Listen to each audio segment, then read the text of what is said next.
Sponsored by Jim Minton Sports.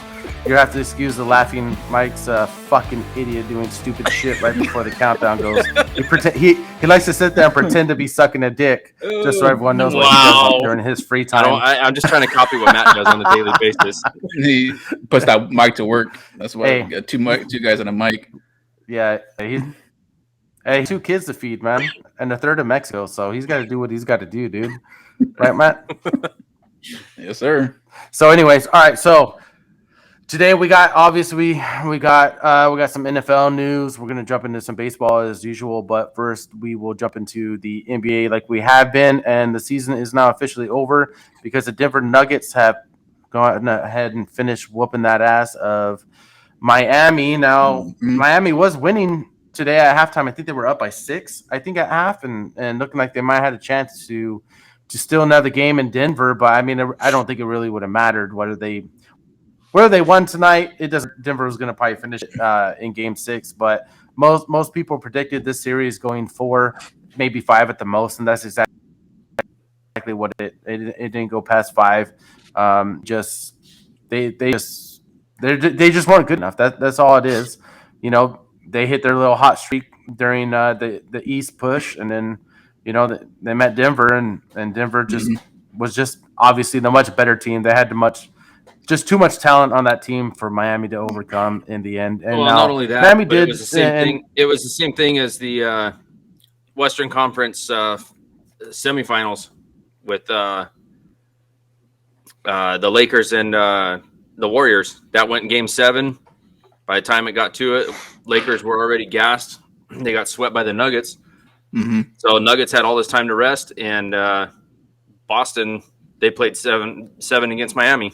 So same thing. Miami came in tired.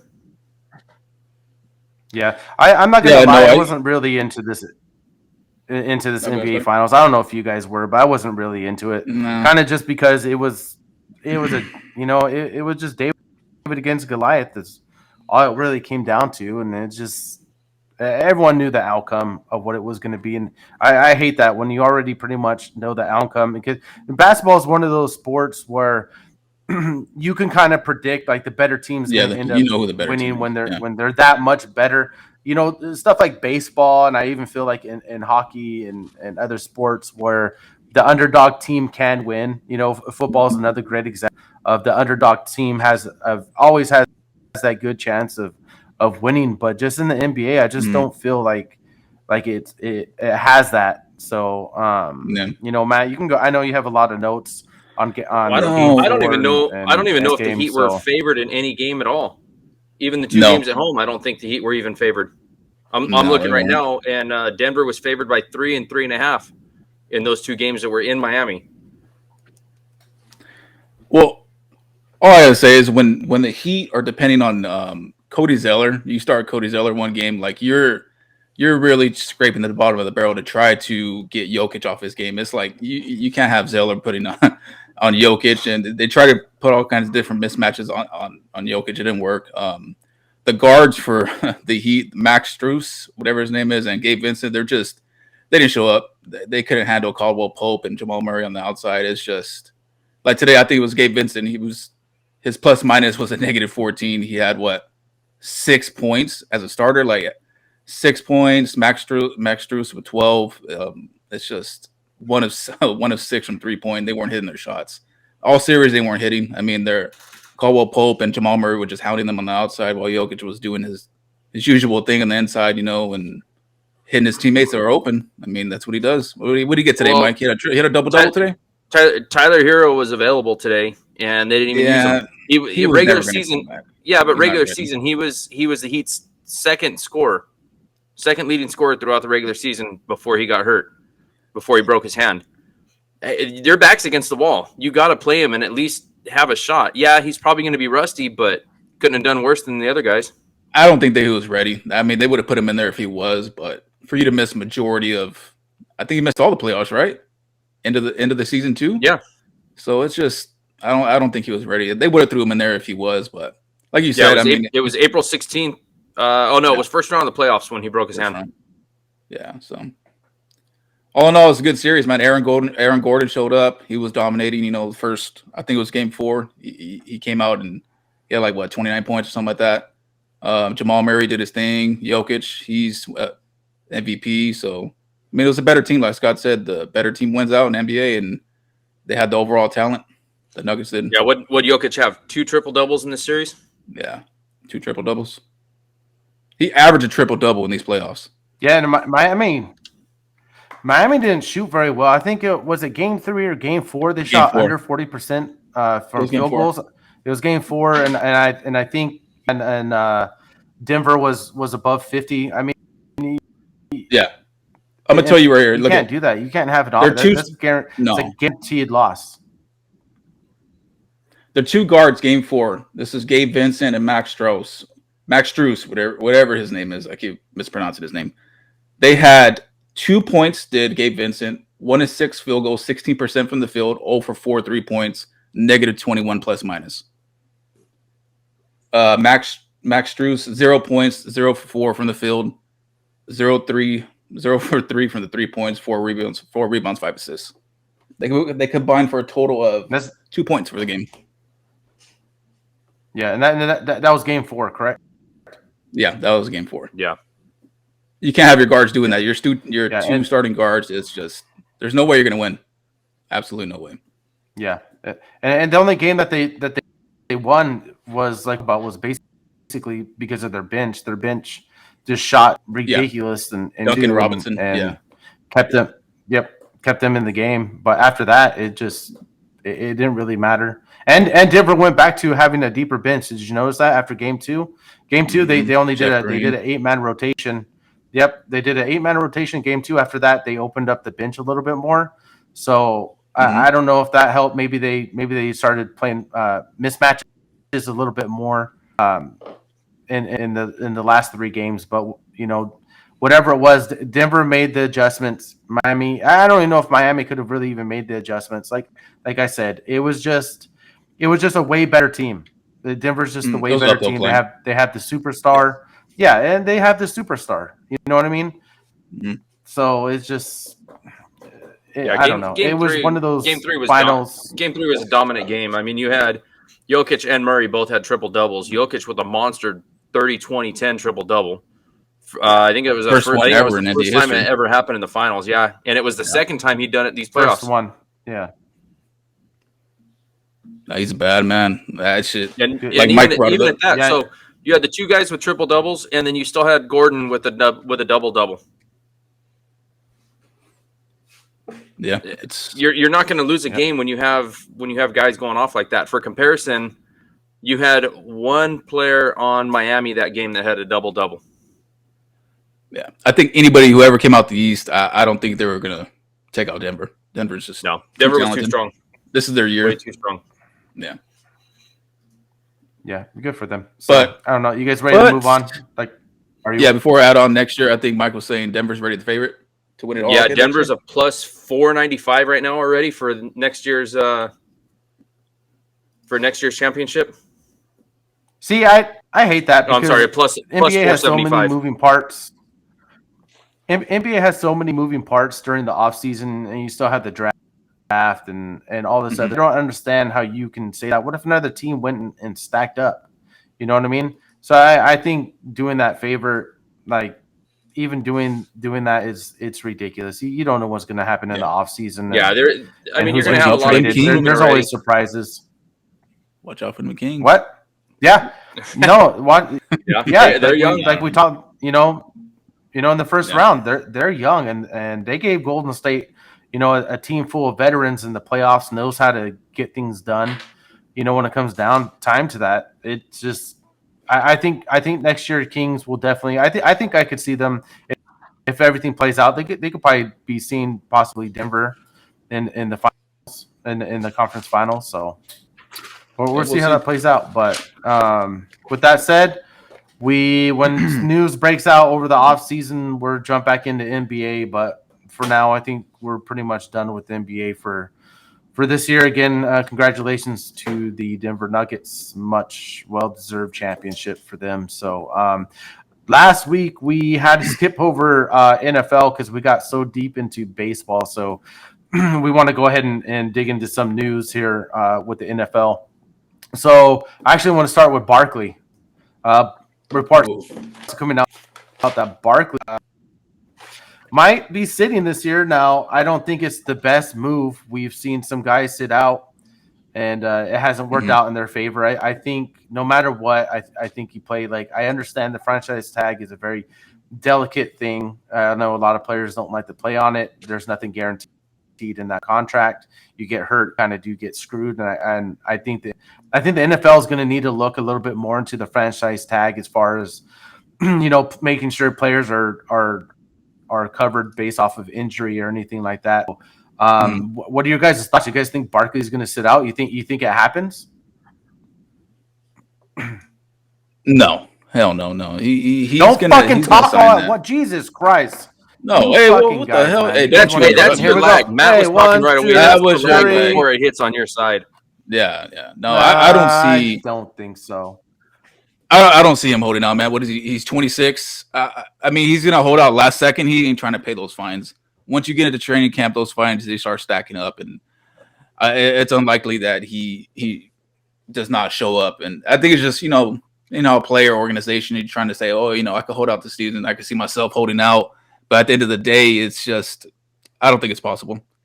He's going to be a free agent next year. They're not going to tag him. I believe his tag next year is like fucking $16 million or something like that. They're not going to pay that for a 1-year deal again. And I think he shows up to training camp. If he does sit, do you think he hurts his free agency next year?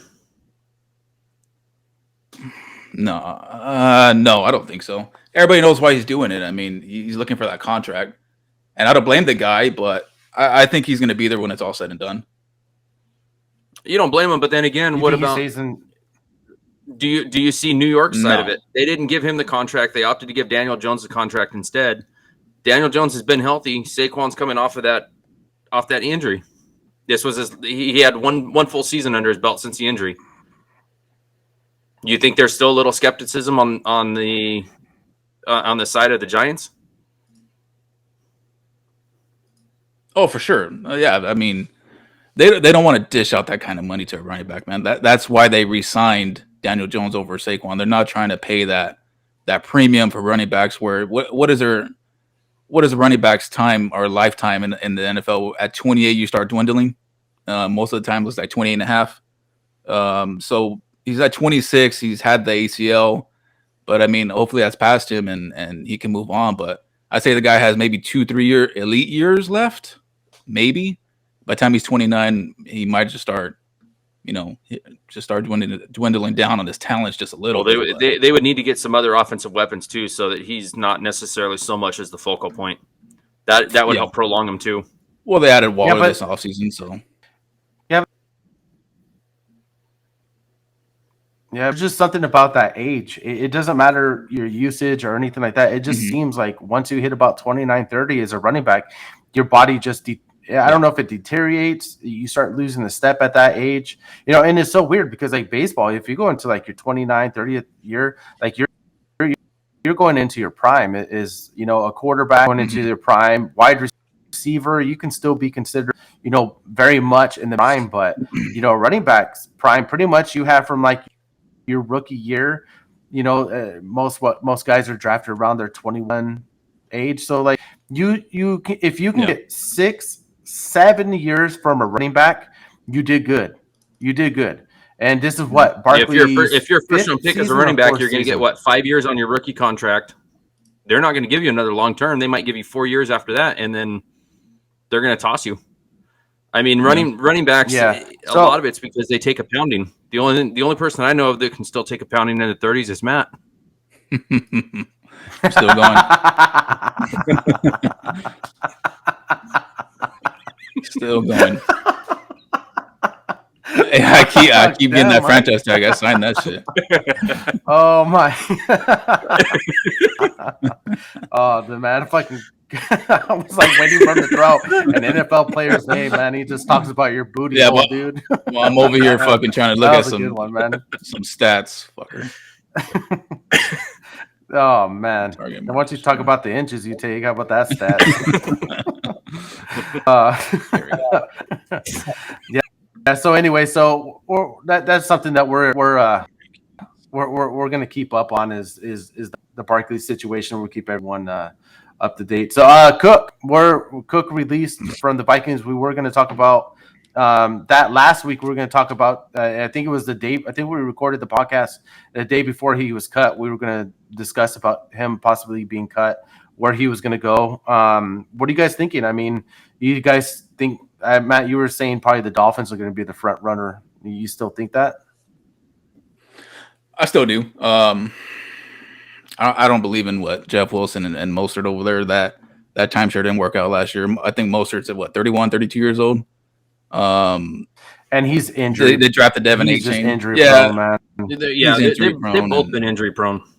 I think that's his ideal landing spot. If he wants to compete for a championship and a late playoff run, that's the optimal landing position for him. I think is Miami. The only other person, or the only other place I've heard is Denver, but I don't think he goes to Denver. But does he still have it, though? What is he, 28? 28 and a half? 27. He's 27 right now. I think he turns 28 during this upcoming season. So I think it's also going to depend on the contract that he wants as far as, what's he expecting to get paid? What's the length of the contract that he's looking for? I don't think he gets more than, I don't think he's going to get more than 3 years. 4 years at the absolute most. Yeah, if I was Minnesota, I think I kept him for one more year. I think it would have let him play out season and then cut him after this season. I don't know if if it would have been an issue on the salary cap or whatever it would have been, but I think because Minnesota is a playoff team and you cut who is your best running back in an offense that does rely on their running game to set up their. I don't know if it was the smartest thing because but now you're going to count. Now Madison's done great. Alexander Madison's done great in place of Cook when Cook has gone down, and also spelling him. Now, what happens if Madison goes down? Because right now you're counting Madison to be that guy. Now you're going to put all the pressure. I think behind Madison is a rookie, right? Yeah, so it's a rookie out there, yeah. But I mean, this is what they're losing. They're losing a guy that gets you an average of 241 attempts with 42 receptions on average a year. So that's 283 touches a year, or close to 300. That's a kind of like a workhorse back, man. I mean, he's been holding down that offense even before Justin Jefferson got there. So that they're gonna Alexander Madison carry that load like Cook did. Yeah, and he's an elite running back we still. Said, but. Yeah, and like we said, like I had said, Madison's done great when Cook has gone down, but is he that guy? Like you are now banking on him being that guy.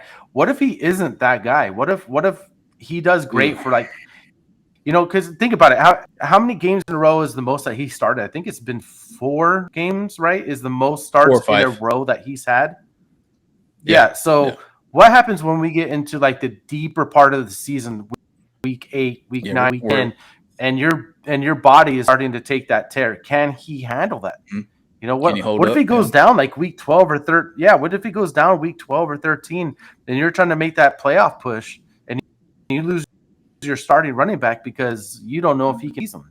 Now I know a little judgmental, but there's a mark on the situation. So Vikings, I don't think so. I would have kept Cook for this last. I would have used Cook for this last year. And then I would have maybe used Madison a little bit more than normal just to see if he is going to be that guy. And then you can release Cook with a little. I just don't think it was a good move on Vikings part. And that division, don't forget that division. I'm not an NFL GM. Yeah, way tougher. Way tougher. I mean, So that could be one of the most. I think it's the Lions division, to be honest. Oh yeah, it's Detroit. I got Detroit winning that division. Yeah, so do I. And people, I still continue just gambling. Like last year, people slept in Detroit. Yeah, no shit. We're getting to that. So no, not right now, but we're definitely getting to that later on. But yeah, I don't know. So what about the DeAndre Hopkins? One of the other segments I want to go into. Oh yeah. I know you were talking about the Patriots. Yeah, he visited. Going to the I don't think he visited Cleveland and then he went to and then he and then the Titans and then the Patriots, right? Yeah, and the Patriots are looking at. See, of those three teams, they're looking at throwing him a 1 year, $10 million that can go up to $13 million with incentives, but I don't see him going to the Patriots. Now, if he goes there, it's for the money.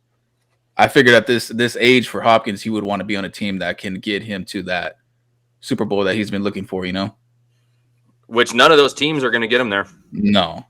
Buffalo's out. They're, I guess, whatever he was asking for, 1 year, $15 million. That was too much for them. Kansas City hasn't said they're out yet, but now once I was about to say Kansas City. If I'm Kansas City, I'm looking at Hopkins to really put me over the top. Man, if I'm Casey, Hopkins and Kelsey, it's a 1 year deal. Together? I'll be like 1 year, 15. Take it. Yeah, can't be $15 million for well, 1 year. Kansas City never really replaced that pure number one after Juju or Tyreek. You mean? Yeah, or Tyreek. I mean, they never really. And who knows? They could be banking on Sky Moore. I wouldn't.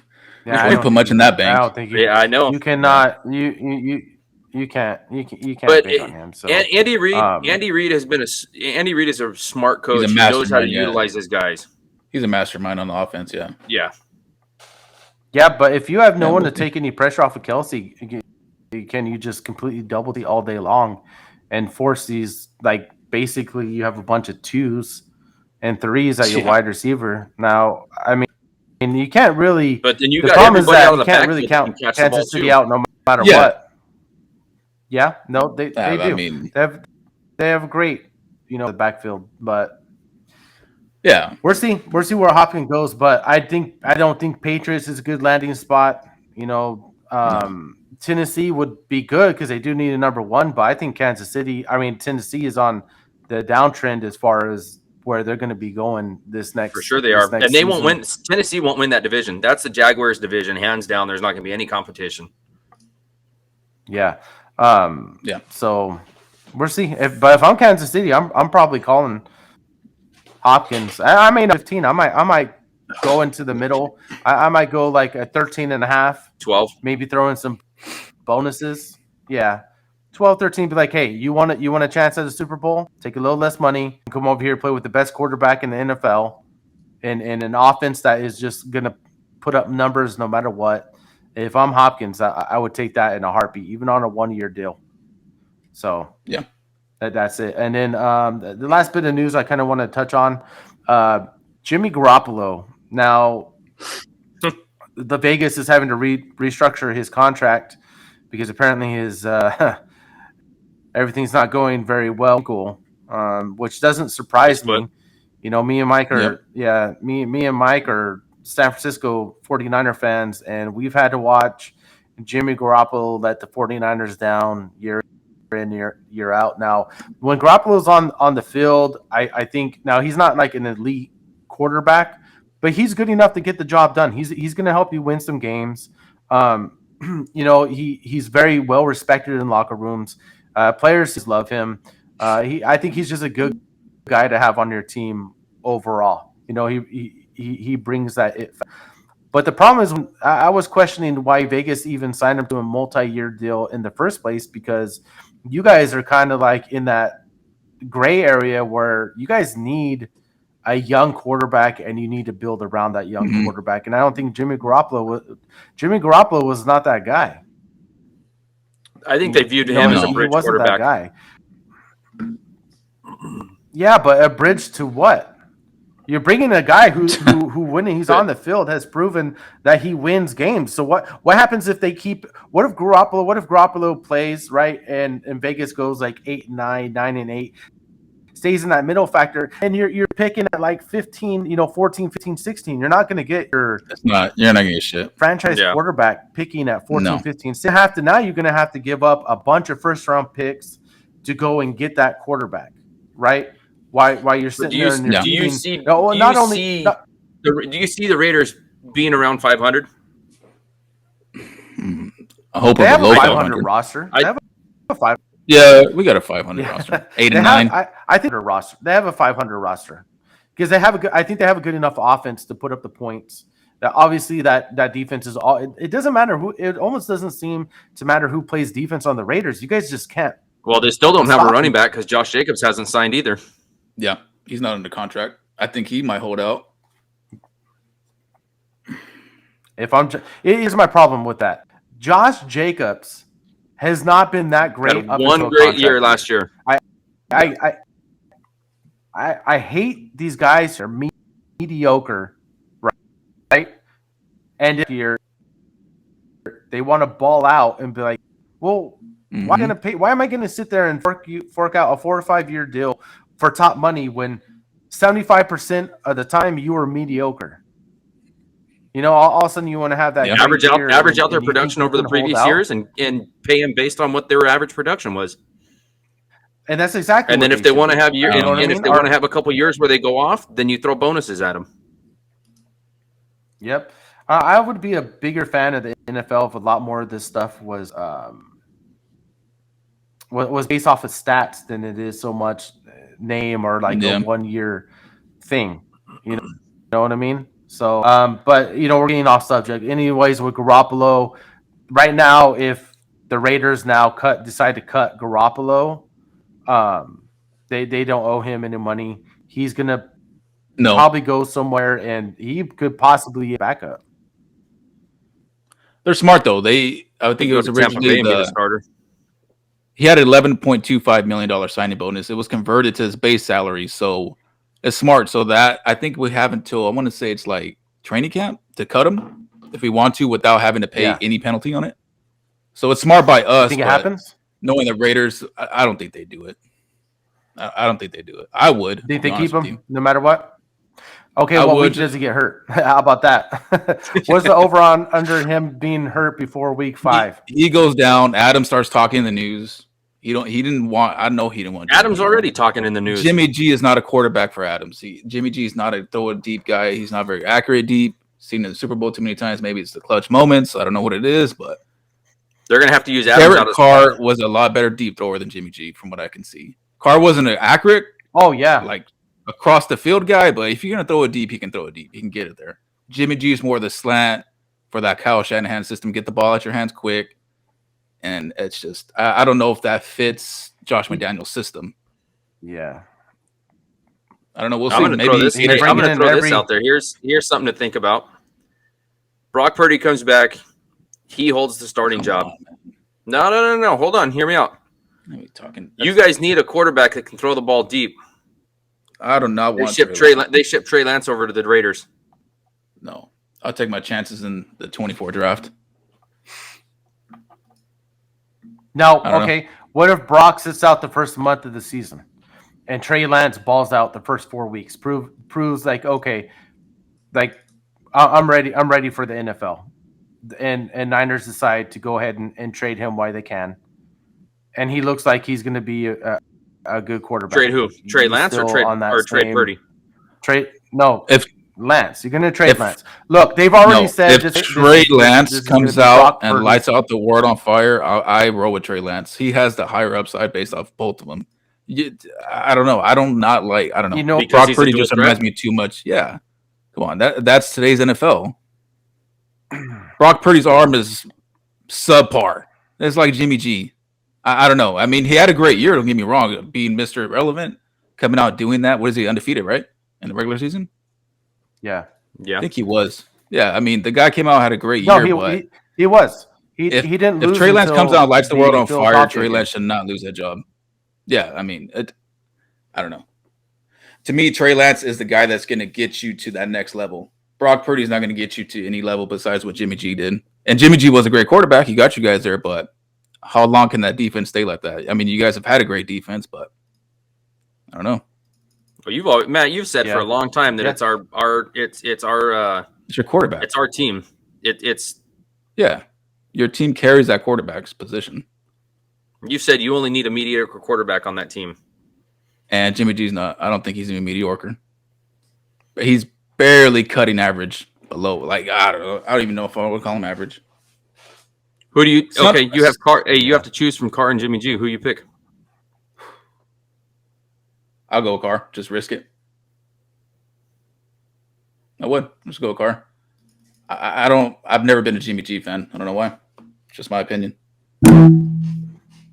I think if you put Carr in the system, he does the same shit as Jimmy G. I know. I never was a Carr fan, but I take Carr over Jimmy G. Yeah. Age. And you know what's funny is comparison. A lot of people have laughed at the Raiders because they're like, how are you going to cut Carr and sign the same quarterback? Exactly. Like it didn't make any sense. The same quarterback who's now injury prone. Maybe behind the scenes, maybe Carr was asking to get cut. Maybe Carr wanted to. There were some issues going behind the doors, and they just didn't, talk about their dirty laundry to the public. And Carr wanted out of Vegas. Now I know he loves the fan base and everything, but you can love the fan base all you want. You know what I mean? But if I the team itself and maybe the way that you're treating you, then why stay? It's just like having a regular job. Like, you can love your job, but man, if you don't feel like you're being treated well, and you can go get that job somewhere else where you feel like they're going to treat you better and it's the same pay or maybe even a little bit more, you might go take that other regular job. So you have to look at it from Carr's standpoint. It may not have been the Raiders. It may have been Carr that eventually was just like, dude, I'm tired of losing a season in and season out. Like, I want to just have a chance to win. And I kind of feel bad for the guy. He goes to a little bit better of a situation. Yeah. The guy, 9 years in Oakland or Las Vegas, wherever it was, 7 out of the 9 years, he had different offensive coordinators. Like that, for you to be going system after system with no consistency is just, I understand why he probably wasn't doing good because of that. I mean, you have to implement a new system. You have to learn it. It does not take a year. It takes like 2 to 3 years with that system. At least two. I think Alex Smith was the same situation in San Francisco. Yeah, he needed consistency, and hopefully he finds it in New Orleans. Because I think if he had consistency with the organization that has consistency, unlike the Raiders, I think he could have been a better quarterback than what he is right now. But I mean, who knows? We'll see. Yeah, and not only that, if Michael Thomas stays healthy over there, he's going to be throwing to Michael and Chris Olave, and Saints. Olave's and the Saints have a sneaky good. They have a sneaky good defense. Saints have a sneaky good defense, and they don't play in a good division. That division sucks. Will Smith on in. The Saints could actually go 8-9. Yep, I'm telling you, the Saints could go 8-9 and make the playoffs over there. Yeah. And the NFC is not other than that, like, division is winnable. And it's very winnable. Anyone could win that division. NFC South it's not strong, but that's what. Yeah. So we're kind of done. Tampa Bay is going to all depend on their quarterback play. Yeah, we're not talking about. I don't think it doesn't. It does not matter who quarterbacks for the Bucks. Like, they both suck. No, I'm we're saying, getting into that when it's time to get into that. That's coming. That's coming up. We gotta wait the NFL season for that. Yeah. So with that said, we have a little announcement. Starting July, we're gonna jump heavy into the NFL starting July 1st. We're gonna do a full division breakdown starting July 1st. We are bringing on a new person onto the podcast. Our buddy Tony loves football. He's been begging the podcast, so we're going to bring him on all football season. So starting July 1st, we're going to each week we're going to do a different division. We're going to pick a different division, and we're going to do a breakdown of that division. We're going to talk about schedules. It's going to be broken down. We're basically going to talk about a division players, for like an hour. Fantasy values. So if you were a fan of that, we're going to go deep on some. Yeah. Well, and we might have some we might end up breaking off of throughout the. Yeah. So good. Yeah, throughout the season. Yeah, we're gonna have we're gonna bring some friends of ours that want to talk football. But the other thing too is that we're talking about possibly doing a fantasy football podcast. You guys might see that separate from this because we don't want to. I just don't want a sports podcast and fantasy podcast into one. I want to concentrate just like, hey, this is a pure sport, like real shit type thing. Fantasy, we could talk about in another podcast. So we got some things to work Fantasy out as is far real, as that sir. goes before July 1st. What's your fantasy? It is when you're talk winning. about fantasy football. That's my fantasy. Yeah. All right. All right. So with that said, it's MLB time, and then we're gonna cut this thing a little shorter than what we normally do. But one of the things we wanted to talk about is there's a tight little race for the last wild card spot. You have the Marlins, you have the Brewers, and you have the Giants just right there. So basically, I want to discuss with you guys who you think the pretenders are, who you think the contenders are. So the team that we could probably talk about the most are the Marlins. We're familiar with the Marlins, so we will start with the Marlins.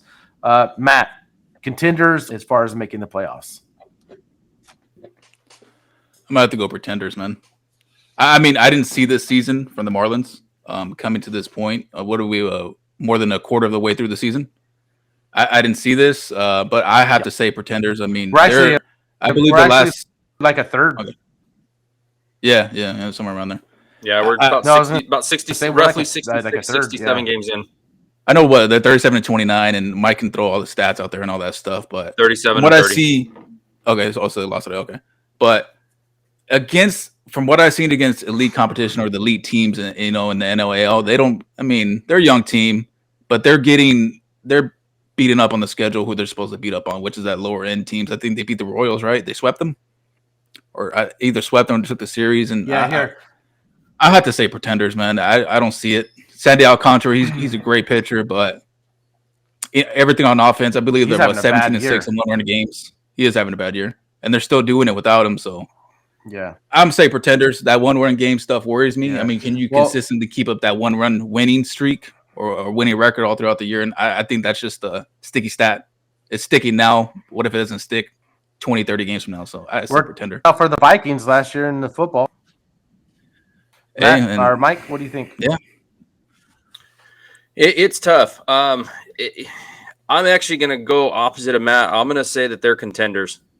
I mean, just as easily as they are, what'd you say, 17-5, 17-6, whatever, in one-run games. Interleague play, they are 15-3 in interleague play. They're 22-26 against National League teams.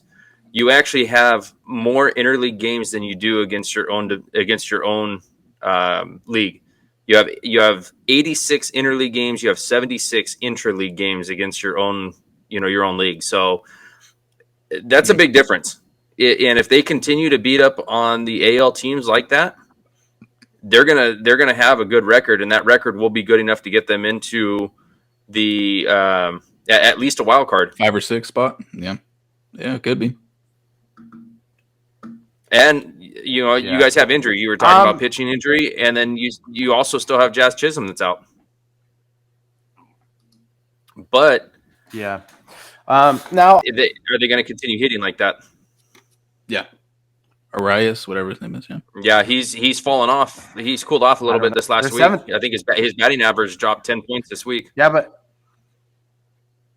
they're still 7th in the MLB in batting average. I mean, they can hit the ball well as a team, but I'm going with Matt, and I'm going pretender, and this is why I'm going pretender. Mike, I'm glad that you mentioned the AL situation. Okay.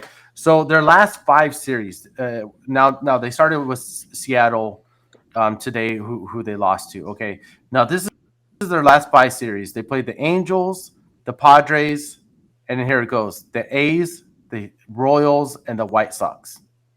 Okay, combined records of those 5 teams: 131 and 200. That's worse than the A's. The A's, the Royals, and the White Sox are 3 of the worst teams, like in MLB, period. Okay, they went 8-1 against those teams. Okay, now the last 5 series of what I mentioned, 4 of the 5 teams have losing records, and they went 12-3. Okay, now if you take away today's loss, before today they were 37-29. Away that 12-3, they're a sub 500 team.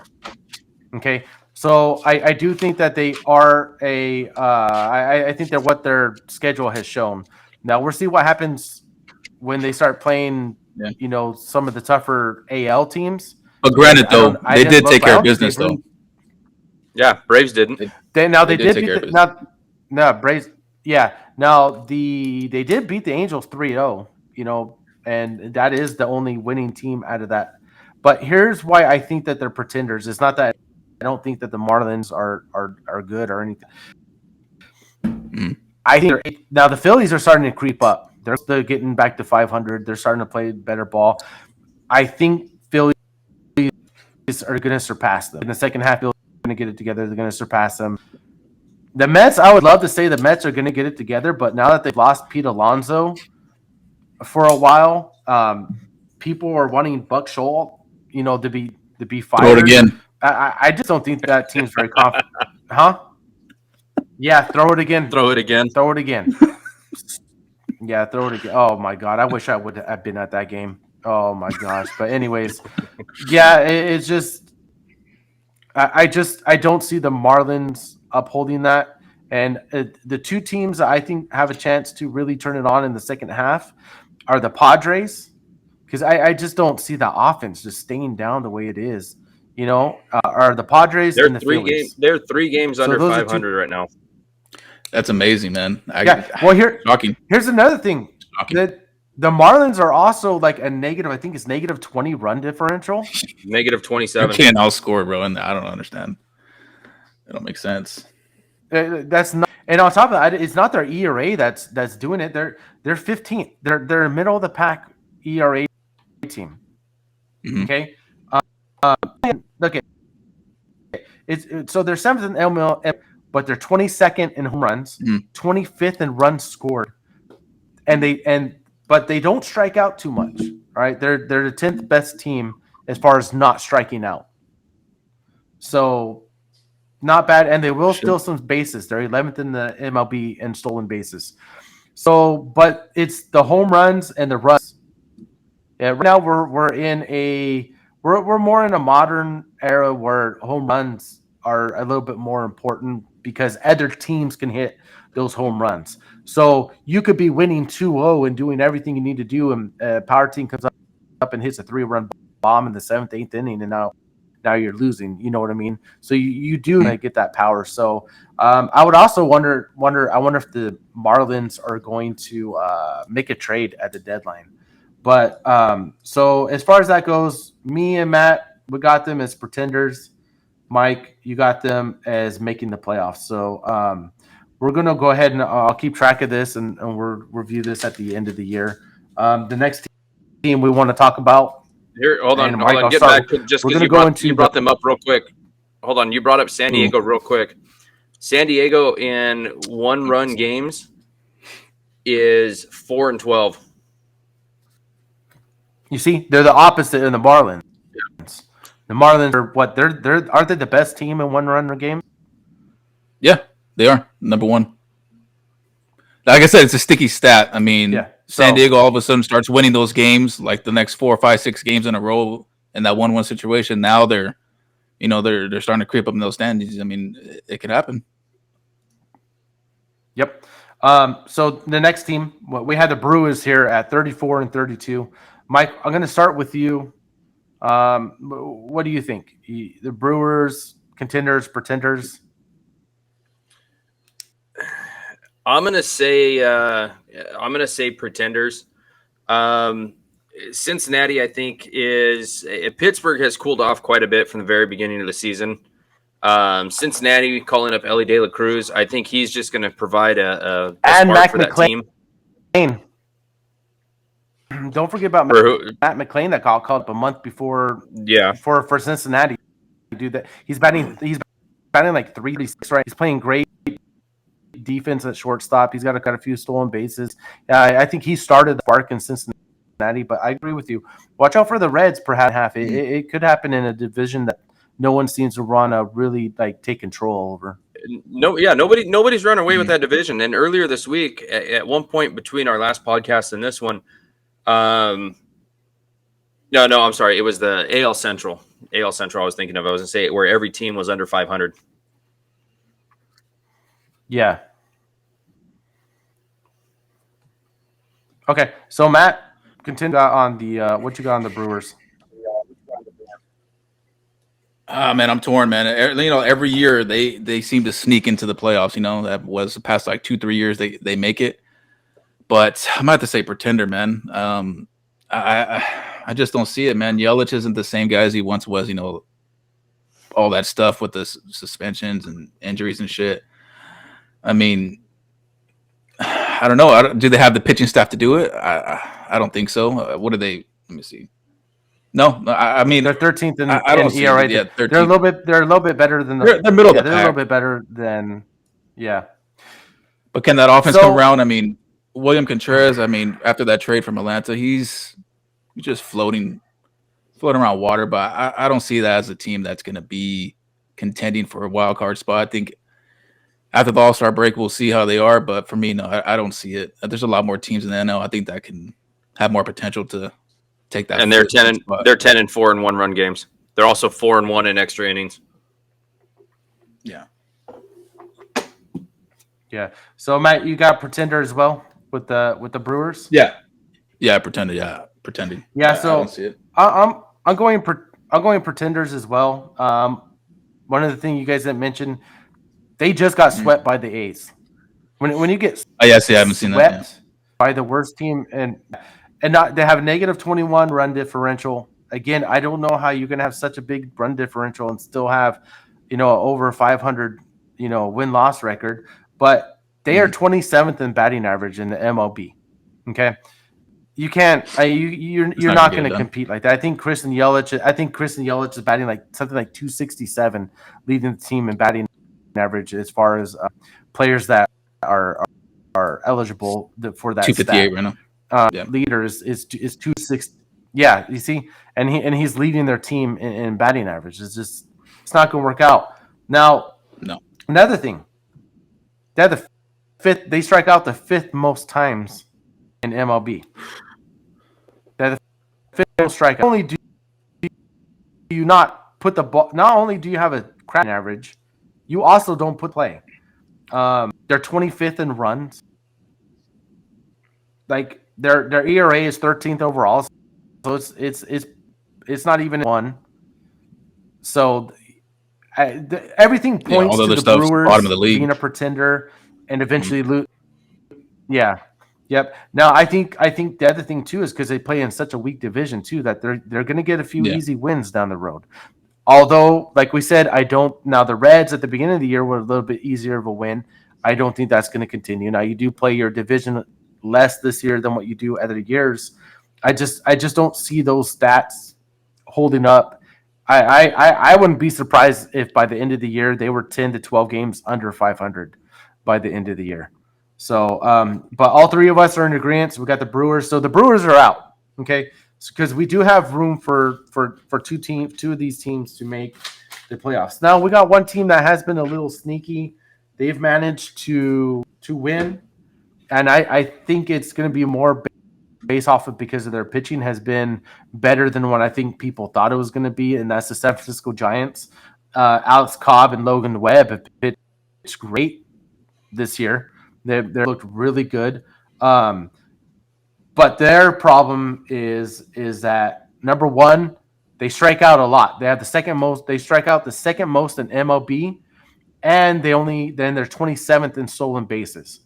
Those are two things that, like, when I look at teams being good, I look at teams that can not only put the ball and play a lot, but they get on base and they take that extra base. Especially now with the pitch clock and everything, you're seeing a lot more teams being able to steal bases because a pitcher can't pick over and pick over. And basically, you can look at that timer and know when he has to pitch the ball, and you can time over the max amount of times that he can.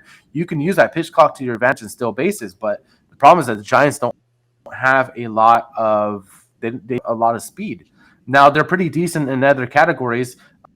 They're 9th in home runs. They're 12th in runs scored. They're 14th, so they're middle of the pack as far as batting average goes. But their ERA, they're almost a top 10 team in ERA. Reminds you of like the old World Series teams that they had back in the teens, where they didn't have that offense that was going to go out and just score a ton of runs, but they had the pitching staff to always keep them in games. And I think that's another situation that they have right here. I'm kind of on the fence as far as whether they're a contender.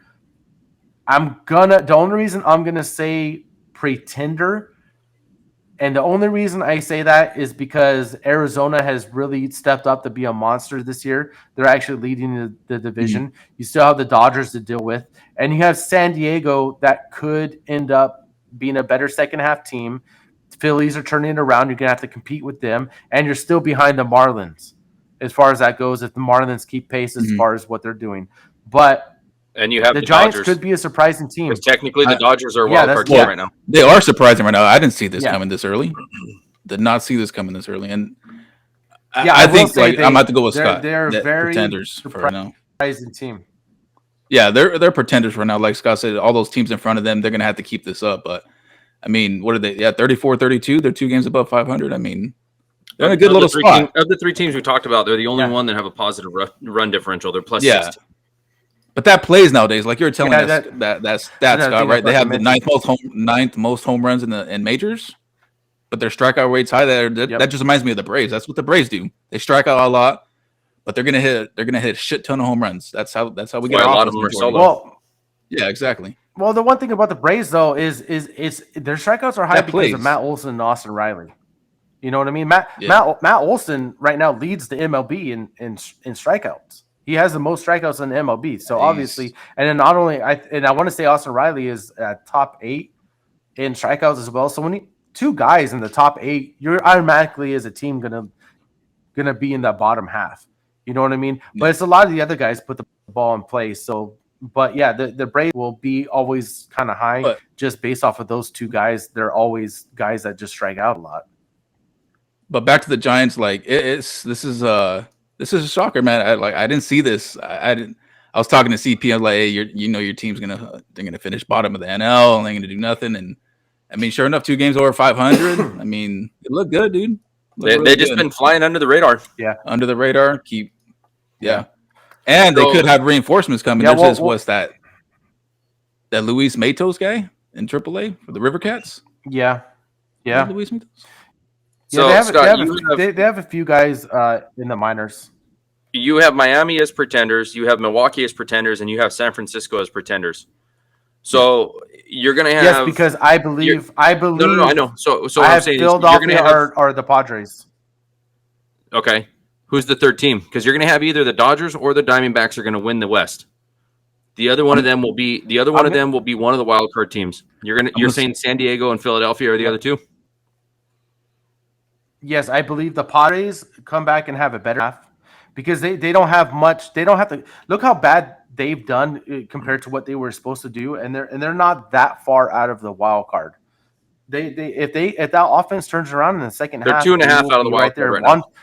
Yeah, Juan Soto is another reason. Juan Soto started. Now I know last week I had said that if I was the Padres, I would be sweating. Both of you guys said that you kind of thought they'd be really nervous right now. I did say that they should kind of be sweating, and they should be because technically you've been underperforming to this point. But one of those reasons I do believe has been Juan Soto. But over the last month, Juan Soto is now batting over 300, getting some of that power back. He's striking out less, and I think that's helped you. We're also without Fernando Tatis for I think it was the first 3 weeks of the season. Yeah. He's been playing really well. I think Manny Machado is the guy that you need to look at and be like, it needs to turn it around. Xander Bogaerts, he hasn't really done what he should be doing, but I think he's been okay. But Manny Machado has just been, compared to Manny Machado's years, Manny Machado has been awful. And I think he's the guy that when you look at that team, he's the guy that needs to step it up. Okay. And I do think the Padres could benefit from getting another arm. The problem is that they don't have much to trade anymore because they dealt all their guys for Soto. So really, I think San Diego is really going to have to rely on those 4 guys. Another guy, Cronenworth, that really repeated his rookie years here. Maybe he'll step it up in the second half as far as offense goes. But I do think that San Diego is going to sneak in there. And I think it's going to come down to the end of the year. But I do think they sneak in there. And I think Philadelphia is another team that ends up sneaking in to the playoffs. That's why I put all 3 of these teams as pretenders. Philadelphia just beat the Diamondbacks 10-9. There you go. So I'm telling you, watch out for the Phillies. They did the same crap last year. They're just some teams. Sometimes they start off a little slow and they end up picking it up. So, but it is as far as pretender for the Giants Mike, I right didn't even now. ask you, Mike. Yeah, what are you doing? What are you going? Mike? Pretenders What or do you contenders? got? What are you going on? I'm gonna say that they're pretenders. I think they finished 4th in their division. Don't let CP see this podcast. I think they finished 4th in their division. You're going to have, like you said, San Diego, the Dodgers, and the Diamondbacks are all going to finish ahead of them. That right there, at minimum, would put them as the 3rd seed in wild card. But I won't be surprised if the Giants are on that ass all year. They'll be. Yeah, so they will be in the hunt all year, but I don't think that they're going to finish as a wild card team next year. So next year. Yeah. So that's always the Raiders. But, all right, guys. Well, Tony. Yeah. Yeah. Oh, I can't wait to roast. I can't wait to roast fucking Tony's ass on this podcast. So you better not do that Raider chant. Scott's gonna mute his mic if he does it. I will mute him and kick him out of the room so fast. Throw his ass backstage. Hey, his freaking podcast career will be over faster than the Raiders season. Oh, whoa! Chill the fuck out. Don't go there, man.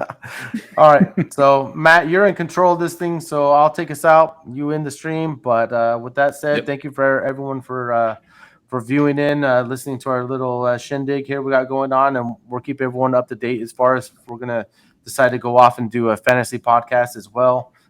So if we do that, we'll announce that. Be looking out for that in a couple of weeks. And with that said, I hope you guys have a good evening, and we'll see you everybody on the next episode. Adios. Peace. See ya.